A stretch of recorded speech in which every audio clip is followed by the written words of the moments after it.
Good morning friends, মই লাক্ষে আন এটা ভিডিঅ'লৈ স্বাগতম জনালোঁ। মই আজি বনাবলৈ ওলাইছোঁ কচুৰ তৰকাৰী। কচুখিনি মই ভালদৰে এটা বাচনত চুচ গুচাই সৰু সৰুকৈ কাটি ল'ম। তাৰ পাছত কি কওঁ চাই যাব। ভাল লাগিলে লাইক শ্বেয়াৰ কমেণ্ট কৰিব। মই এনেদৰে বনাওঁ, আপোনালোকে আৰু অইন বেলেগকৈ বনাব পাৰে যদি জনাবচোন। এনেকৈ গোটেইখিনি কচু সৰু সৰুকৈ কাটি ল'লোঁ। এটা কুকাৰত বহাই দিলোঁ, দি মেলি এটা অলপ পানী দি দিলোঁ। দি দুটা হুইচেল অহালৈ মই কুকাৰটোত ৰখাই থলোঁ।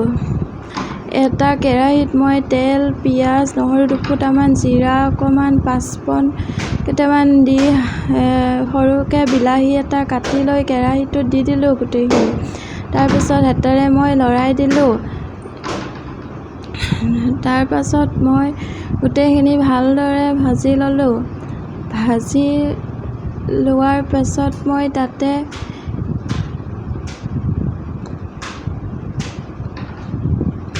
সিজাই থোৱা কচুখিনি দি দিলোঁ। দি লৈ মই তাতে গোটেইখিনি ভালদৰে 2 বা 3 মিনিটমান সময় ভাজি ল'লোঁ। লোৱাৰ পিছত মই এনেদৰে ভাজি ল'লোঁ হাতাখনৰ সহায়ত।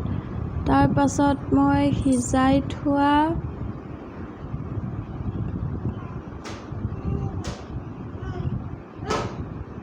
মচুৰ দাইলখিনি মই এনেকৈ দালিতেই দি দিলোঁ, কচুখিনিৰ লগত দি দিলোঁ।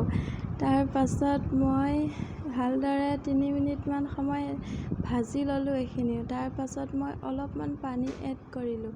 পানীখিনি এড কৰাৰ পিছত এয়া চাওক, মোৰ তৰকাৰী ৰেডি হ'ল।